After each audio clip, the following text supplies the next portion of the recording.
Hola otra vez, hoy día vamos a hablar de neumonía adquirida en la comunidad, que también se conoce como NAC. Vamos a hablar en general de todas las neumonías, pero principalmente nos vamos a enfocar en lo que es la NAC. Alguna definición de neumonía: NaH o NIH, la neumonía adquirida en el hospital, la intrahospitalaria, que ocurre más de 48 horas de admisión de un paciente. La NAP es la neumonía asociada a ventilación mecánica, igual más de 48 horas, ¿no?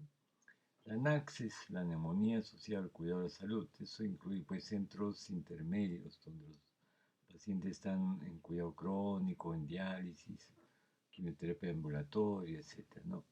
Y la NAC, que es la neumonía de la cual vamos a hablar más hoy día, es la neumonía adquirida en la comunidad, que antes se conocía como neumonía extrahospitalaria, ¿no? Lo que ocurre fuera del hospital o de un centro de cuidado extendido.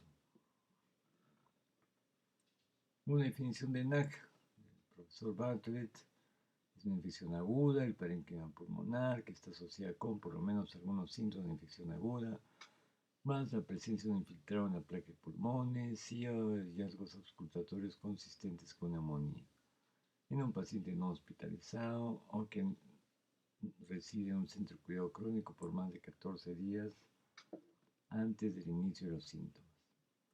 Una cosa importante de la neumonía, como hemos visto, es por la infección del parénquima pulmonar con la inflamación subyacente, es cómo llegan los bichos al pulmón. Y los mecanismos comunes incluyen la inhalación. La inhalación es más común para los virus. La aspiración de contenido orofaríngeo gástrico es un mecanismo muy común, sobre todo para bacterias. Diseminación hematógena ocurre, pero no es frecuente. Y aquí tienen otra vez las bacterias, que es otro mecanismo importante. Invasión a partir de un foco infeccioso adyacente es más raro, inoculación directa mucho más raro, y reactivación ocurre solo en pacientes inmunosuprimidos. Como ustedes recuerdan, por ejemplo, en VIH, uno de los principios es que los pacientes que tienen infección por VIH en estadio SIDA, un gran parte de las infecciones que hacen no es que hayan adquirido infecciones nuevas, sino que son gérmenes latentes que están en su cuerpo que se reactivan cuando la inmunosupresión baja, ¿no? Y acá también vale la pena definir bien lo que es aspiración. Entonces hay una microaspiración y hay una macroaspiración, ¿no? Y la macroaspiración es la que nosotros conocemos comúnmente como la neumonía aspirativa, ¿no? Pacientes alcohólicos o ancianos o con problemas de conciencia que se aspiran y el contenido en la cavidad orofaríngea o gástrica pasa al pulmón y produce neumonía, ¿no? La neumonía aspirativa. Pero hay otra que es la microaspiración, ¿no? La microaspiración es cuando hay pequeños contenidos que uno se microaspira, sobre todo cuando está dormido. Y la microaspiración es un fenómeno común. Y si ustedes alguna vez en la noche se han despertado tosiendo o atorándose, es porque se han microaspirado, ¿no? Entonces, un mecanismo usual de infección de bacterias que producen neumonía es que primero colonizan la orofaringe. Después uno se microaspira y ese contenido pasa a las barreras defensivas del tracto respiratorio, llega al pulmón y produce neumonía. Ok, entonces, si uno ve a un paciente en la clínica, en emergencia, en su consultorio, cuando un paciente se beneficia de una radiografía de tórax, ¿no? Entonces, el paciente viene por una infección respiratoria aguda y hemos visto una definición que es muy importante la radiografía de pulmones para definir si hay o no neumonía. En la mayor parte de casos, neumonía se diagnostica tomando en cuenta toda la clínica, pero confirmándose con una radiografía de pulmones.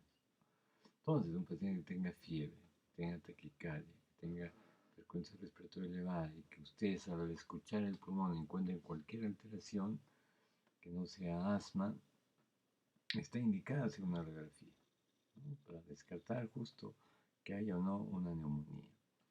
Ahora, recuerden que la radiografía de los pulmones indica infiltrados, pero no cualquier infiltrado en el contexto de una infección respiratoria aguda es igual a neumonía. Y hay otras enfermedades como las que están acá que pueden producir cuadros que parecen infección respiratoria aguda, con infiltrados en la radiografía de pulmones anormales y que no son neumonía.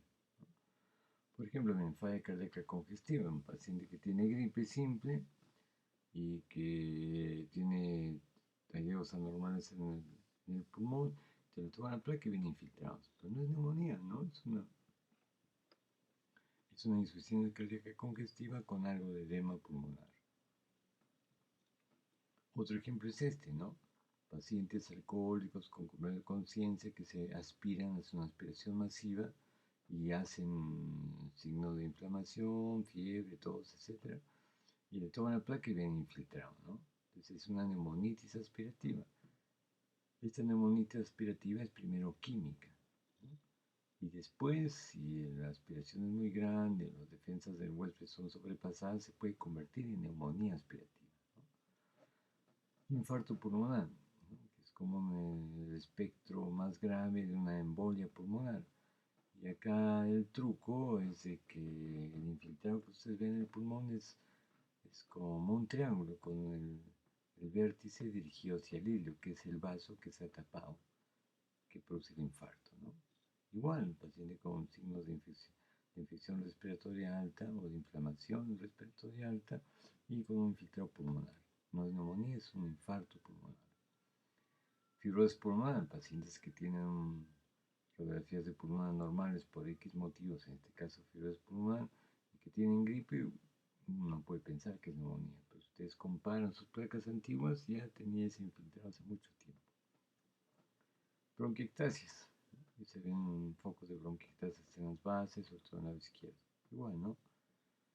Este ejemplo, miren, más complicado. Es un paciente que viene con síntomas de infección respiratoria alta, tiene una placa anormal del pulmón claramente, pero que tiene en la sangre full eosinófilos, tiene más de 2000 eosinófilos por milímetro cúbico. Entonces le damos que es una NEA, es una neumonitis o neumonía eosinofílica aguda, ¿no? No es una neumonía bacteriana. Neumonitis por hipersensibilidad, por inhalación de componentes que dan alergia en la vía respiratoria, ¿no? Vasculitis pulmonar, como el orquestrado, la granulomatosis de Wegener, ¿no? Igual. Entonces hay un diagnóstico diferencial ahí. Este es el pulmón de crack en pacientes que usan cocaína, ¿no? Y en imágenes nodulares, que de alguna manera podría parecer a influenza. No, es un pulmón de crack. Entonces, siempre que ustedes vean un paciente al revés, que tiene un paciente que tiene síntomas de infección respiratoria alta, pero que la radiografía de pulmones es normal, entonces piensen en una exacerbación de una EPOC, piensen en influenza, piensen en bronquitis aguda, piensen en tos convulsiva o piensen en asma con una gripe asociada. Ok, etiología. ¿Cuáles son los bichos que pueden producir NAC comúnmente? Y tienen varios, pero esta tabla es medio complicada, así es que vamos a ver más tarde con más detalles. Ahora, un síndrome que siempre nos va a ayudar es el síndrome de neumonía típica versus neumonía atípica. Entonces recuerden, el síndrome de neumonía típica es para huéspedes con defensas normales, ¿no? Las dos causan NAC, o sea, neumonía adquirida en comunidad. La causa más común de NAC típica es el neumococo. La causa más común de NAC atípica es micoplasma. Y la neumonía típica empieza bruscamente con fiebres, con escalofríos y el compromiso principalmente es pulmonar. Hay tos productiva y la punzada de costado será el pleurodima. Cuando es una neumonía adquirida en comunidad atípica, es un inicio insidioso, precedido por una infección del tracto respiratorio alto, hay fiebre, más sudoración, no hay escalofríos. Y es frecuente la afectación extrapulmonar y la tos es seca, no productiva, y no hay pleurodemia. Y se toma una radiografía, como está indicado en estos casos, en la placa van a ver pues, el patrón alveolar de neumonía típica y en el caso de la típica ven un patrón principalmente intersticial. Y el otro asunto acá es que cuando es una neumonía típica puede haber lo que se llama la disociación clínico-radiológica. Es decir, que ustedes ven al paciente que no está tan mal, le toman la placa y los pulmones están casi blancos. Y creen que no es la radiografía del paciente, pero el paciente está tranquilo. pero por eso la extensión, la magnitud del compromiso pulmonar no se explica por el estado clínico del paciente. Hay disociación clínica y radiológica, ¿no? Eso es típico de la neumonía típica. Ahora, cualquier germen que causa NAC típica o NAC atípica puede conducir a NAC severa, o sea, neumonía adquirida severa. Entonces, recuerden, neumonía típica es un síndrome para gente que no tiene inmunosupresión. Y las causas son gérmenes comunes. No hay gérmenes raros acá. No hay neumocistis, no hay pseudomonas, no hay acinetobacter, no hay cosas raras. Son gérmenes comunes. ¿Y cuáles son los agentes más importantes causantes de neumonía típica? Mycoplasma pneumoniae, Clamidia pneumoniae, Clamidia psittaci, la Coxiella burnetii, que es el agente causal de la fiebre Q, tularemia, legionela y diversos virus, ¿no? Principalmente influenza A, B, adenovirus, virus sincitial respiratoria, y acá ahora tenemos que empezar a poner coronavirus, ¿no? Ok, entonces de las NAC atípicas más comunes tienen micoplasma. Y solo como ejemplo para que vean, recuerden, la NAC atípica tiene la frecuencia de compromiso extrapulmonar, es importante. En este caso, micoplasma les da meningitis, Guillain-Barré, mielitis, pericarditis, les puede dar miocarditis, diarrea, en fin. O sea, hay una gran cantidad de compromiso extrapulmonar, ¿no? Esto es Clamidia pneumoniae, son placas de Clamidia pneumoniae. Legionela, miren, otro agente causal que felizmente en el Perú no se ha descrito con claridad la presencia de legionela, ¿no? Pero igual, en otros sitios, como causa NAC atípica, legionela y da también un compromiso extrapulmonar importante, miren, hasta hiponatremia, ictericia, pancreatitis, etc., ¿no? Y son placas de legionela, ¿no? Y si ustedes se fijan bien, en átomos sobre todo se ve que son unos infiltrados duros en la base pulmonar. Coxiella burnetii, ¿no? La fiebre Q. Igual, ¿no? tiende a dar lo que se llama neumonía redonda, ¿no? Porque ustedes ven infiltrados redondeados. Y también da compromiso extrapulmonar, neuritis óptica, hepatitis, hemólisis, osteomielitis. Influenza. Influenza es otra causa de NAC atípica. Por ejemplo, estas radiografías que ustedes ven acá y las que vamos a ver más adelante son las típicas causadas por influenza, ¿no? Entonces, de la pandemia que tuvimos en 2009 en todo el mundo y aquí en Perú también, recuerden que lo más común es el patrón alveolar, 2/3 de casos. Patrón mixto, menos el 4%. Nódulos, casi 20%. Y principalmente compromiso en bases, 2/3 de casos. Y pulmones blancos, o sea, enfermedad severa, en 10% de casos, ¿no? Estas son algunas imágenes de neumonía por influenza, ¿no? Y ustedes ven ahí los infiltrados, ¿no? De neumonía por influenza. Okay. Entonces ahora sí, miren, cuando uno ve las causas más comunes de neumonía adquirida comunidad y los divide en que si el paciente se manejó ambulatoriamente, o sea, si tuvieron que hospitalizarlo, si fue una enfermedad muy grave y tuvo que ir a UCI, ven los bichos y ven, por ejemplo, que los gérmenes que causan generalmente neumonía típica son más leves, las enfermedades que producen, y los pacientes se tratan más ambulatoriamente.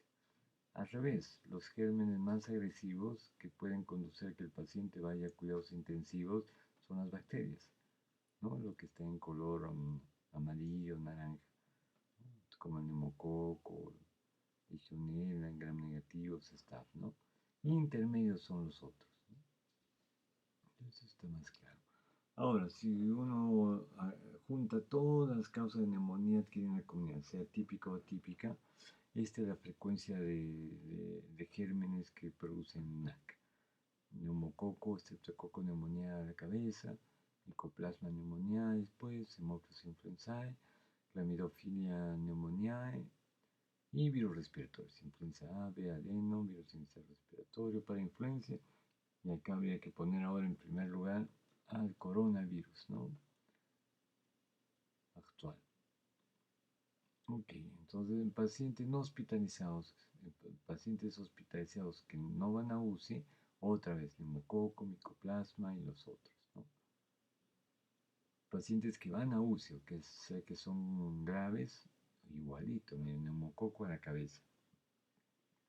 De ahí viene Staphylococcus legionnaire que no tenemos en el Perú, bacilos aeróbicos gram negativos y morphosis influenzae de tipo B.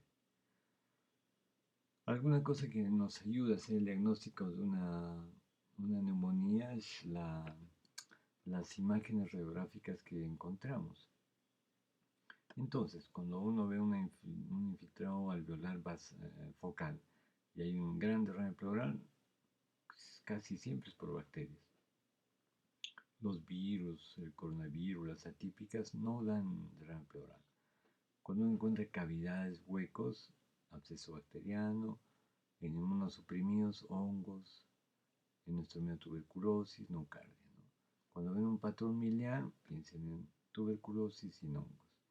Cuando es multifocal y la neumonía, el infiltrado progresa rápidamente, piensen en legionela, neumococo, estafilococo. Cuando el patrón es intersticial, piensen en neumonía típica, todos los virus, neumocistis, micoplasma, clamidia psittaci. Cuando el mediastino está ensanchado, piensen en anthrax por inhalación, ¿no? Causado por el Bacillus anthracis. Entonces vamos a ver ahora algunos, ya hemos visto que el neumococo es el agente causal más importante. Entonces vamos a ver ciertos patrones. Entonces neumococo es el paradigma, es el más común y el que produce más NAC severa en todo el mundo. Y la característica del infiltrado por neumococo es el patrón alveolar con broncograma aéreo. Entonces, la neumonía neumocócica es una de las más comunes. Puede atacar a cualquier persona, pero también a huéspedes comprometidos, ancianos debilitados. Su patogenicidad se define por su cápsula y por los tipos, ¿no? Hay tipos que son más comunes. El tipo 3 es especialmente fatal y virulento, sobre todo en ancianos, ¿no? Y todas las personas, recuerden que todos los estreptococos y el neumococo en especial, es el ejemplo típico de germen extracelular que produce enfermedad mientras no es fagocitado, ¿no? Y una cosa muy importante en neumococo es que da broncograma aéreo. Vamos a ver eso ahorita. Entonces, factores predisponentes para el neumococo. Tienen ustedes los factores no inmunes. ¿De qué dependen todos estos? De que te microaspires más. Entonces, todo lo que sea compromiso de conciencia, fractura del cráneo, obstrucción de la trompa de Eustaquio, intoxicación alcohólica, disminución de la hipoxia tisular, todo eso conduce a que te microaspires más y que la posibilidad de que hagas neumonía aumente, ¿no? Y todo lo que dependa de que no se defiende adecuadamente a las bacterias extracelulares, con neutropenias, plena función anatómica, hipogamaglobulinemia, déficits específicos de anticuerpos, también y déficits de componentes de complemento, también son factores predisponentes para la neumonía por neumococo.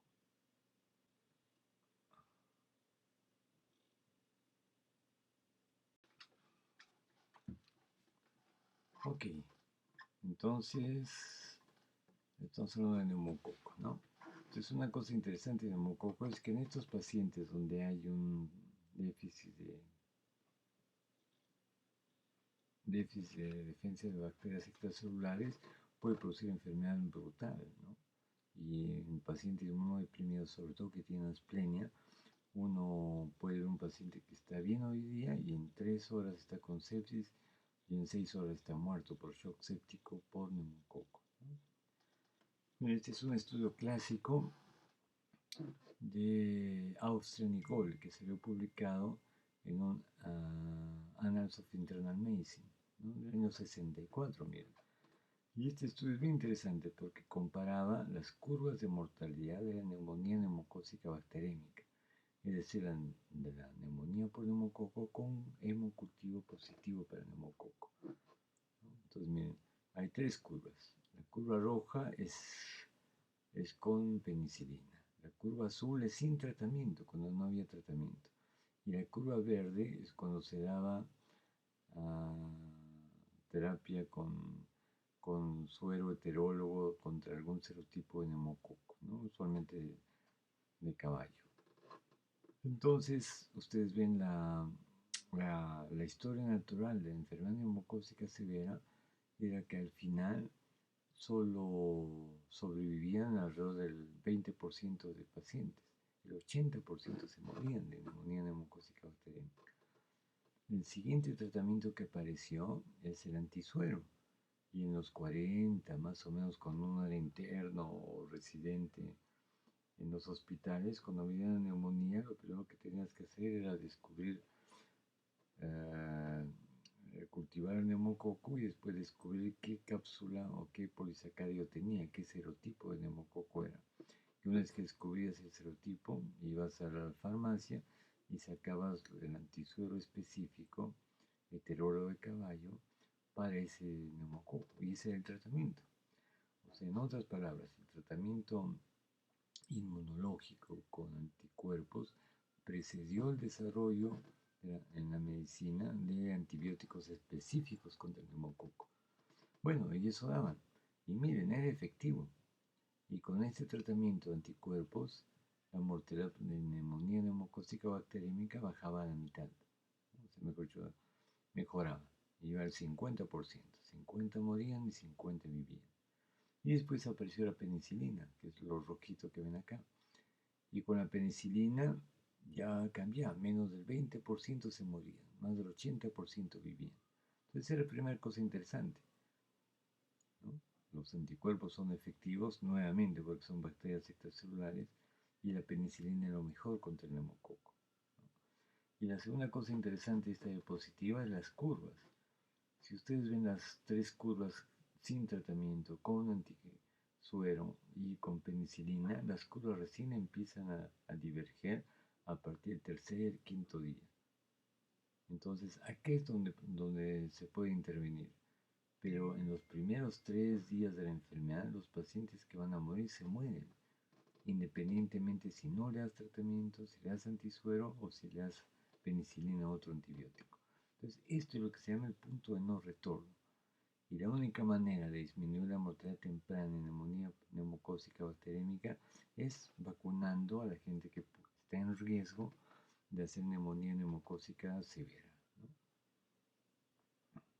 Son imagen de neumococo en el pulmón, ¿no? Abajo a la derecha ven la cápsula y en la placa, ¿no? Hay un extenso infiltrado que usualmente está pegado a la superficie pleural y lo más importante es el broncograma aéreo, ¿no? Que es una cosa que no se ve usualmente en una radiografía o una tomografía, ¿no? ¿Por qué? Porque en esta neumonía por neumococo los espacios alveolares, los sacos se llenan de exudado inflamatorio, pero los bronquios tienen aire, entonces hay contraste de densidades. Entonces se puede ver la pared bronquial acá, llena de airecito. Es como un arbolito, como una rama de un árbol. Entonces este es el marcador típico de la neumonía por neumococo. Ok, y otra cosa característica del neumococo es que puede aparecer rápidamente y desaparecer también rápidamente. Y no suele dejar ninguna secuela en el pulmón. Entonces, recuerden que son neumococo, es uno de los ejemplos mejores de infiltrados que pueden aclarar en 24 horas, ¿no? Y otros infiltrados que pueden aclarar en 24 horas. Hoy día tienes una radiografía con infiltrados difusos o locales. Le tomas una radiografía al día siguiente y ya no hay. Entonces, ¿en qué pensar? Lo más común, neumonía por neumococo, pero también aspiración, o sea, neumonitis química, edema pulmonar y hemorragia. Esas son las 4 causas principales de infiltrados alveolares que pueden aclarar en 24 horas. Y al revés, hay casos que son raros, pero puede pasar en que tú tengas una neumonía por neumococo con radiografía normal. No se ve al principio. Y si le tomas otra al día siguiente, ya ves todo el infiltrado con broncograma aéreo y todo eso, ¿no? Por esto es lo que les contaba, ¿no? Que tantas secuelas deja una neumonía por neumococo. Y lo usual es que a las 6 semanas el 60% de pacientes ya tiene una radiografía normal. Complicaciones, ¿no? Hemos visto que neumococo es el paradigma, el ejemplo de NAC típica. Casi siempre solo afecta el pulmón, pero cuando es severa puede afectar no solo el pulmón, ya sepsis, shock séptico, sino puede dar derrame pleural meto, paraneumónico, empiema, todo eso. Puede dar absceso pulmonar, puede dar pericarditis, endocarditis, meningitis, peritoneal, artritis, ¿no? Hasta el prelabial se asocia a neumonía por neumococo. Y curiosamente es un factor de buen pronóstico, la aparición de herpes labial en el contexto de una neumonía por neumococo. Y Staphylococcus aureus. Lo más común que da el Staph aureus es la bronconeumonía, ¿no? Casi todas las causas de neumonía por Staph son adquiridas en el hospital, ¿no? Después de la influenza, unas complicaciones bacterianas comunes es la neumonía por Staphylococcus aureus, ¿no?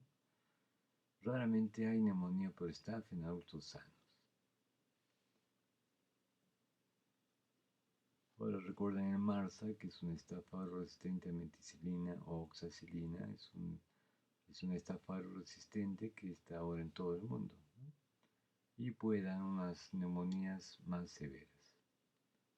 La radiografía de neumonía por estafilococo, hay una rápida diseminación, puede dar empiema, sobre todo en niños, puede dar neumotoras, pioneumotoras, y lo característico de neumococo, de estafilococo aureus es que no da broncograma aéreo, ¿no? No da broncograma aéreo, ¿no? Por eso, porque es una bronconeumonía. Y una cosa más o menos típica del Staph aureus es dentro de esas complicaciones dan los neumatoceles, sobre todo en niños, ¿no? Por ejemplo, acá ven arriba en la foto, la radiografía, ven un infiltrado neumónico, ¿no? En el tercio superior del emitor derecho, en el tercio superior del emitor derecho, y que después de un tiempo, ese problema se aclara y se produce un neumatocele. ¿Qué es un neumatocele? Es una cavidad aérea de pared delgada, ¿no? Es un neumatocele.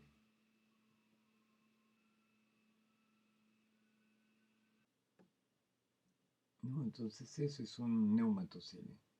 Entonces, ¿por qué se produce el neumatocele? Pues por el mecanismo valvular. Recuerden ustedes que la neumonía por estafilococo da neumonía porque tiene ataque a los bronquios. Entonces el bronquio cuando uno inspira se dilata, ¿no? Y cuando uno expira el bronquio se contrae. Y como hay inflamación bronquial, igual que en el asma, ¿no? La pared del bronquio está engrosada, inflamada, y cuando expira el aire no sale. Entonces el aire entra pero no puede salir. Entonces es como una bladder de una pelota de fútbol, ¿no? Uno respira hondo y se forma una cavidad pequeña. Y cuando expira no bota el aire. Y así se va inflando más y más y más. Y así se produce el neumatocele.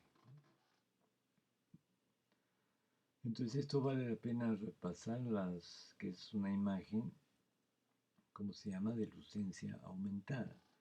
O imágenes aéreas o de lucencia aumentada. Es una definición radiológica, ¿no? Entonces, ¿qué quiere decir? Que hay más airos, es más oscura la imagen. Entonces, puede ser tres tipos. Una imagen de aérea sobre lucencia aumentada en pulmón, puede ser una cavidad con una pared gruesa, puede ser un quiste con una pared muy delgada y puede no tener pared, en cuyo caso es un enfisema, ¿no? Y esa clasificación sencilla nos sirve para definir causas. Entonces, cuando es cavidad de infecciones, tienes estado, gram negativos, tuberculosis, puede ser neoplasia, puede ser un infarto pulmonar. Si es un quiste, ¿no? Una imagen quística por radiología en pulmón no es un quiste común negativo que tiene aire adentro, que tiene líquido adentro, ¿no? Es una imagen de pared delgada que tiene aire adentro, ¿no? Lucencia aumentada. Entonces puede ser congénito, puede ser una bula o puede ser un neumatocele, ¿no? Que es lo que veíamos hace un rato. Y estas imágenes pueden ser múltiples y hay diversas causas, ¿no? Ok, solo se ayuda. Tercer bicho que vamos a revisar de bacterias, ¿no? La neumonía por Streptococcus pyogenes. Miren, es interesante, pero es más común en invierno, ¿no? Más principalmente es producido por estreptococos beta hemolíticos del grupo A, más en recién nacidos y después del sarampión. Miren, Staph aureus era después de influenza, en cambio Streptococcus pyogenes es después de sarampión. En la placa tórax se parece mucho a Staphylococcus aureus, ¿no? La infiltraron en lóbulos inferiores, son como una bronconeumonía parcelar, puede haber empiema, puede haber complicaciones también. Pseudomonas aeruginosa es un bacilo gram negativo, frecuentemente se adquiere en el hospital, afecta a pacientes con EPOC, falla cardíaca, alcohol, etc., ¿no? Se usa mucho al uso de inhaladores o nebulizadores, ¿no? Es una causa común e importante en neumonía intrahospitalaria y en pacientes que han estado recibiendo múltiples antibióticos con o sin corticoides, ¿no? En la placa igual se parece mucho a estafilococo, predilección por lóbulos inferiores, suele ser bilateral, hay múltiples imágenes aéreas dentro de la consolidación, puede dar abscesos y puede dar sombras nodulares diseminadas. Otro grupo es la Klebsiella enterobacter serrati, que todos estos son bacilos aeróbicos gram negativos encapsulados, ¿no? Igual nosocomial. La mayor parte ocurren alcohólicos crónicos. Usualmente son por aspiración y por eso la mayor parte de estas neumonías ocurren en el lado derecho. Y acá, por ejemplo, Klebsiella sobre todo da un esputo muy tenaz, muy denso, que es como el que están viendo acá en la figura. Y por eso es difícil de expulsar. Y eso hace que, como da compromiso principalmente en lóbulos superiores, la cisura se abombe. Entonces, este esputo más esta imagen radiológica es típica de la neumonía por Klebsiella. Anaerobios, recuerden que hablamos de micro y macroaspiración. Bueno, pues en este caso es una macroaspiración, ¿no? Y predominan los anaerobios que estás aspirando de la boca, predominan los gram positivos. Puede haber a veces anaerobios gram negativos. Casi siempre se afectan lóbulos inferiores, más el lado derecho. Es una consolidación homogénea y puede dar compromiso pleural, empiema y puede acabar con abscesos pulmonares. Entonces, en alcohólicos, ¿qué es más común? Neumococo otra vez, pero puede haber anaerobios, Klebsiella, cineto y tuberculosis. En un EPOC fumador, hemófilos, pseudomonas, legionela y neumococo también y otros. Una aspirativa, anaerobios orales y gram negativos aeróbicos. Absceso pulmonar, un estáfagro resistente a la meticilina comunitario, anaerobios orales, hongos endémicos, tuberculosis o atípicas. Exposición a animales, murciélagos o aves, histoplasma. Aves, citacosis. Conejos, Francisella tularensis. Coxila burnetii, la fiebre Q, animales de granja. O gatas que han dado a luz recién. Ok, en pacientes VIH, ¿cómo es la NAC? Entonces depende principalmente del estadio de la NAC, del VIH. Cuando es un VIH inicial con CD4 más o menos adecuado, o sea, no muy inmunosuprimido, se ven los bichos normales que se pueden ver en personas que no tienen inmunodepresión, que no tienen VIH, pero más comúnmente. Entonces tienes ahí neumococo, hemófilos, influenza y tuberculosis. Cuando es un VIH avanzado con CD4 bajos, ya ves las cosas más típicas del VIH, SIDA, ¿no? Entonces tienes Pneumocystis jirovecii, tienes Cryptococcus, histoplasma, otros hongos, micobacterias atípicas y otros bichos, ¿no? Entonces depende del estadio del VIH. Viajes, cómo va a cambiar todo el mundo pre-COVID y post-COVID. Entonces antes decía legionera en viaje en crucero, ahora hay que pensar en coronavirus también, ¿no? Coccidioides es un hongo endémico en Estados Unidos, acá no existe coccidioide, ¿no? Son cosas muy raras. Esto me interesa mucho. Ok. Test diagnósticos en la NAC. Entonces, ¿cuál es lo ideal? Lo ideal es tener un cultivo positivo para NAC y para saber qué bicho es. ¿Cuál es el problema? Que cuando ustedes piden un cultivo de esputo y les sale positivo, ustedes no están sabiendo si ese cultivo positivo, ese germen que ha crecido en el cultivo, está viniendo del pulmón, o viene del bronquio, o viene de la tráquea, o viene de la laringe, o viene de la boca. Ese es el problema del cultivo de esputo. No les define de dónde estaba la bacteria. Entonces, por eso, lo ideal es que tengan cultivos directamente de la neumonía. Pero esos cultivos son muy difíciles de conseguir, ¿no? Entonces, en la práctica, si el diagnóstico es claro, bastaría con tener la radiografía de tórax y el cuadro clínico característico, ¿no? Y los cultivos, sobre todo de sangre, sí pueden ayudar. Ahora recuerden, no todas las neumonías dan bacteriemia. Pero si ustedes tienen un cultivo de sangre positivo a neumococo, eso les asegura que no es contaminación, es por neumococo. Y hay otros test, ¿no? El hemocultivo es lo mejor. Esputo los puede ayudar, pero tienen que interpretarlas en el contexto clínico.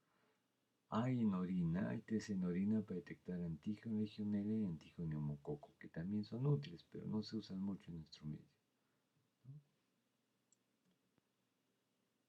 Ok, entonces, NAC severa. ¿Qué es una NAC severa? La que tiene pues falla multiorgánica o compromiso pulmonar severo, ¿no? ¿Qué es lo más práctico? Aumento de productos nitrogenados, compromiso sensorio, hipotensión, hipotermia, leucopenia, infiltrados multilobares, un PAFI, o sea, la relación entre la presión parcial de oxígeno en sangre y la fracción inspirada de oxígeno menos de 250, taquipnia, trombocitopenia, uso necesidad de ventilación mecánica o shock séptico usando vasopresores, ¿no? Entonces esos son criterios de severidad. Entonces, como la neumonía es una cosa tan común, una cosa importante es poder saber qué paciente va a ir, no se va a complicar de NAC. O sea, no va a ser una NAC severa y lo puedo tratar ambulatoriamente, hospitalizarlo en sala común, o si de verdad se va a complicar y tengo que mandarlo a la UCI. Entonces hay diversas escalas de gravedad para definir esto, ¿no? Entonces tienen, por ejemplo, el PORT, que varias cosas, que es un score que vale, pero es medio complicado. Y que la gravedad de la clase de riesgo les puede predecir la mortalidad. Sirve, pero en la práctica es medio complicado. Entonces lo que se recomienda usar es el CURP 65, que es una herramienta que te puede predecir la mortalidad en una paciente que tiene NAC, neumonía adquirida comunitaria. Y el CURP es un acróstico, ¿no? C es confusión, la U es de urea elevada o nitrógeno úrico sanguíneo elevado, la R es de frecuencia respiratoria más de 30 y la B es la presión arterial sistólica o diastólica baja. Y 65 es más la edad, más de 65 años. Entonces, por cada factor que tengan, le ponen un punto. Entonces, si es de 0 a 1 puntos, lo manejan ambulatorio. ¿Por qué? Porque la mortalidad es baja. Si tiene 2 puntos, lo hospitalizan en sala común, la mortalidad sube al 9%. Y si tiene 3 o más puntos, paciente a UCI, porque la mortalidad puede subir del 15 al 40%. Entonces, es un score fácil de acordarse y de usar en la práctica clínica, ¿no? Que los ayuda a definir qué van a hacer con su paciente. Estos son otros scores que son más complicados, el SmartCop, ¿no? La interpretación, pero como digo, son mejores en su valor predictivo, pero son más complicados de usar en la práctica clínica diaria. Tratamiento. Entonces, tratamiento, lo usual que se usa en nuestro medio es un antibiótico para neumococo y otro para neumonía típica. Entonces, lo usual que se usa es un beta-lactámico más un macrólido o una quinolona de acción respiratoria, ¿no? Pero más común que se usa en nuestro medio es una céfalo tercera o cuarta más o menos un macrólido. Con eso estás tratando al 80% de causa de neumonía adquirida en la comunidad, ¿no? Depende, a veces pacientes que están más graves pueden cambiar su terapia, pero en general esa terapia inicial les sirve mucho. Obviamente, si están pensando en un germen resistente, tienen que cambiar su antibiótico. Y si están pensando en una neumonía típica por influenza, tienen que cambiar de antibiótico. Igual si están pensando en un coronavirus, tienen que cambiar su manejo también, ¿no? Esto me interesa mucho. Después, cuando ya tengan los cultivos, ya pueden definir con facilidad qué antibiótico es el mejor para el paciente, ¿no? Eso es lo ideal, tener cultivos al segundo o tercer día de enfermedad. Ahora, para ver esto del tratamiento, miren este caso. Este caso es bien interesante. Este es un chico joven que se va a una fiesta. Después de la fiesta, a las 2, 3 de la mañana se va a su casa. Y sale pues del calor de la fiesta al frío de la madrugada, ¿no?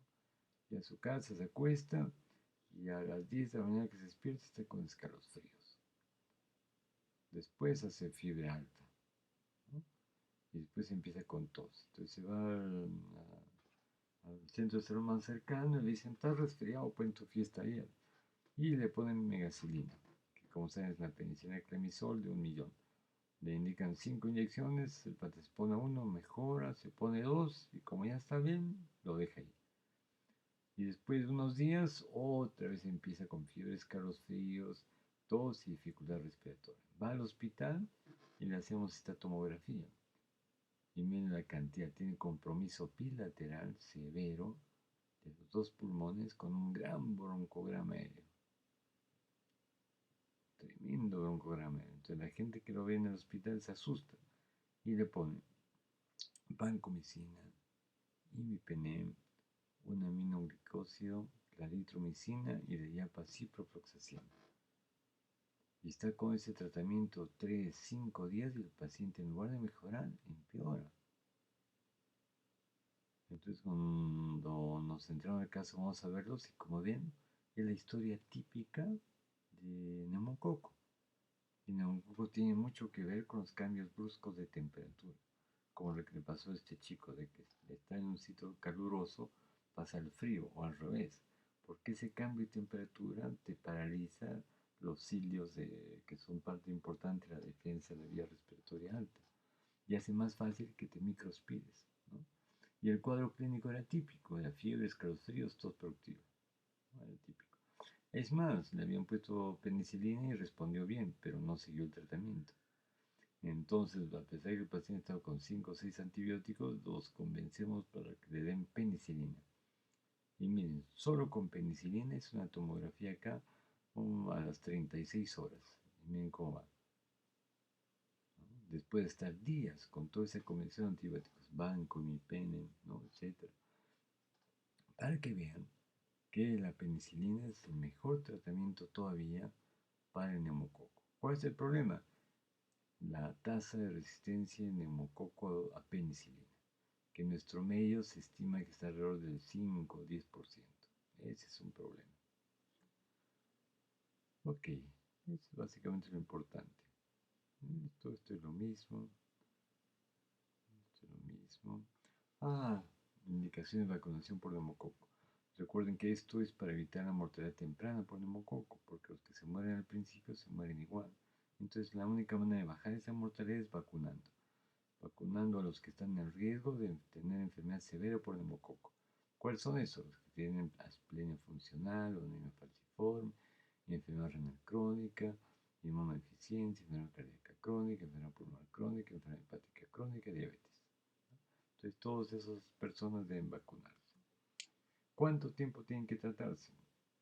Entonces, ahora ha habido un cambio últimamente en las guías y lo que se recomienda es tratamientos cortos, incluso para gérmenes muy agresivos, no se recomiendan tratamientos más allá de 10 días, ¿no? Entonces, el tratamiento va entre 7 y 10 días para cualquier germen ahora, salvo que la enfermedad sea severa y sea un germen atípico extenso, en cuyo caso se puede aumentar el tratamiento a 14 o máximo 21 días. Esto vamos a ver, tampoco interesa mucho. Y para acabar, vamos a hablar, no para acabar, como ya penúltima acápite que vamos a revisar hoy día, es la neumonía hospitalaria o nosocomía, ¿no? ¿Qué es eso? Una infección hospitalaria que aparece a partir del segundo día de hospitalización y que no están incubándose el ingreso, ¿no? Es común, es más o menos el 20% de todas las infecciones hospitalarias, pero es una de las que tiene más mortalidad y morbilidad. Estos son datos de un hospital de hace unos años, donde la primera causa de mortalidad por una infección hospitalaria nosocomial era la bacteriemia, le venía la neumonía intrahospitalaria, la asociada a ventilación mecánica y venían las otras, ¿no? Etiología. Surius, esto no existe, ¿no? Es aureus. Entonces, más o menos esto está igual. Esto va cambiando un poco. Entonces, mira, hace unos años en todo el mundo la causa más común era el Staph aureus. Venía Pseudomonas, Enterobacter, Klebsiella, Candida, Acinetobacter, rati. Ahora, en nuestro hospital, la causa más común de neumonía intrahospitalaria, sobre todo asociada a ventilación mecánica, es Acinetobacter, ¿no? Y de ahí viene Pseudomonas, de ahí vienen otros gram negativos y recién viene Staph aureus otra vez. Entonces, la etiología de la neumonía asociada intrahospitalaria va cambiando con el tiempo, ¿no? Pero Staph aureus, por ejemplo, es una causa importante de infección nosocomial. Algunas 3 medidas que se han demostrado que son eficaces para prevenir infección nosocomial son la vacuna por neumococo, vacuna por influenza y lavado de manos. Ok, ahora sí, para acabar, unas breves palabras sobre lo que es neumonía en pacientes con inmunosupresión. Este slide también hay que arreglarlo. Entonces, cuando un paciente tiene inmunosupresión y tiene un infiltrado pulmonar, 75% de las veces es por infección. Pero hay otras causas de infiltrados pulmonares en inmunosuprimidos, y tiene un montón de causas, ¿no? Que se parecen a las que vimos al principio de la clase. Una cosa interesante es que el déficit inicial, el déficit principal inmune asociado les puede ayudar a predecir qué bichos pueden producirse. Entonces, si ustedes ven déficit de células T, uso de esteroides y VIH que vendría acá, los genes son casi iguales, ¿no? Cuando es déficit de fagocito de células B, los genes son casi iguales. Entonces, el hecho de tener la causa de inmunosupresión les puede ayudar a predecir qué germen puede estar presentándose en su paciente, ¿no? La otra cosa es progresión de la enfermedad en la radiografía, ¿no? Entonces, cuando es agudo hay consolidación, bacterias, infarto, hemorragia. Si es nódulos, embrocéptico, legionela. Si es difusa en el pulmón, hemorragia, tuberculosis, hongos, diseminado, otras. O neumonía intersticial no específica, ¿no? Esófago crónico, otros, ¿no? Entonces, la progresión en el tiempo les ayuda a definir qué bicho puede ser. Entonces, ¿qué pasa? Los pacientes inmunosuprimidos, ¿qué causa de neumonía hay? Primero las bacterias comunes, igualito, neumococo, hemófilos, staph, gram negativos. Hongos, diversos hongos. Virus, citomegalovirus, influenza. Lo más común, pero también puede ser herpes simple y varicela zoster. Tuberculosis, neumocistis, legionela y parásitos. Es más raro, pero puede ocurrir. Estronquiloides, toxoplasma. En VIH-Sida, por ejemplo, lo más común es neumocistis, pero también hay tuberculosis, neumonía bacteriana, hongos y otros, ¿no? Por ejemplo, este paciente que parece una infección por neumocistis, ¿no? Y recuerden que en pacientes con VIH las infecciones pueden ser secuenciales y el nivel de linfocitos TCD4 te predice qué bicho puede ser. Entonces, cuando los CD4, los linfocitos TCD4 de pacientes VIH son más de 200, las causas son bacterias comunes. Neumococo, Morcilla influenzae, Staph aureus, tuberculosis. Cuando los CD4 están menos de 200, tienen neumocistis y tuberculosis miliar o diseminada. Cuando están menos de 100, citomegalovirus, micobacterias atípicas y hongos. Esto los ayuda mucho para poder ver la causa. Y la otra cosa, recuerden, la infección siempre en VIH puede ser secuencial y los pacientes pueden tener más de una enfermedad. Entonces, por ejemplo, este paciente una neumocitis carina al principio, después de eso se cura y otra vez empieza a desarrollar nódulos múltiples. Se punza estos nódulos y sale Mycobacterium avium intracelular, ¿no?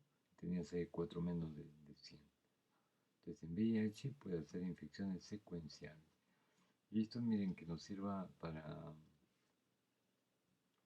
ver lo que se llama neumonía redonda. O sea, cuando ustedes vean una infección respiratoria aguda con, con infiltrados redondos en el pulmón, piensen en fiebre Q, que es lo más común, pero también legionela, neumococo a veces, hemófilos más raro, embrocépticos, Rickettsia tifi, nocardia, hongos, ¿no?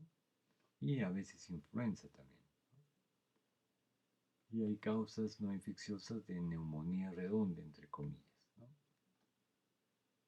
Igual causas en niños, causas en adultos. Pero cuando piensan en infección, piensan en los que vimos hace un rato. Y también estos nódulos pueden ser múltiples, ¿no? Como en este caso, ¿no? Múltiples imágenes orales. Es un VIH que tuvo un catéter venoso central una semana, y así múltiples imágenes redondeadas múltiples, ¿no? Y al final fue una sepseda, mire, tiene un hueco ahí. Y esa fue una sepsis por Staph aureus, ¿no? Y ahora la edad post-coronavirus, o la edad en plena pandemia por coronavirus, coronavirus también les puede dar estos infiltrados nodulares múltiples. Y la otra cosa interesante es que en trasplantados hay una secuencia de bichos que se producen de acuerdo al tiempo que ha pasado del trasplante. Y eso los ayuda mucho a definir la causa, ¿no? Eso lo pueden revisar con calma. Y si uno agarra a todos los pacientes con trasplante y ve la etiología, bacterias lo más común, igual que VIH, le viene tuberculosis, le viene hongos, neumocistis también pueden tener los pacientes con trasplante, nocardia y otros virus, ¿no? Este es, por ejemplo, la neumonía por citomegalovirus. Ustedes ven estas inclusiones de citomegalovirus en una biopsia en el pulmón. Ok, y para acabar entonces, recuerden algunos puntos claves de NAC, la neumonía adquirida comunidad. Es una causa principal de muerte aún en todo el mundo. Su diagnóstico es sencillo en una parte de casos, pero a veces en pacientes que tienen enfermedad crónica, cardíaca o pulmonar, su presentación puede ser difícil de diagnosticar.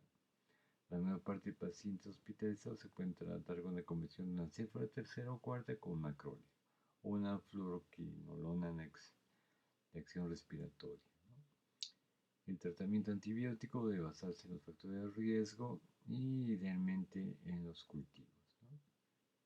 En la mayor parte de casos parece que estamos exagerando con los antibióticos y sobre todo con la duración de los mismos, ¿no? Y recuerden que hay que definir la gravedad de una neumonía para definir qué vamos a hacer con el paciente. Si le damos manejo intensivo, o va a piso, o le damos de alta, ¿no?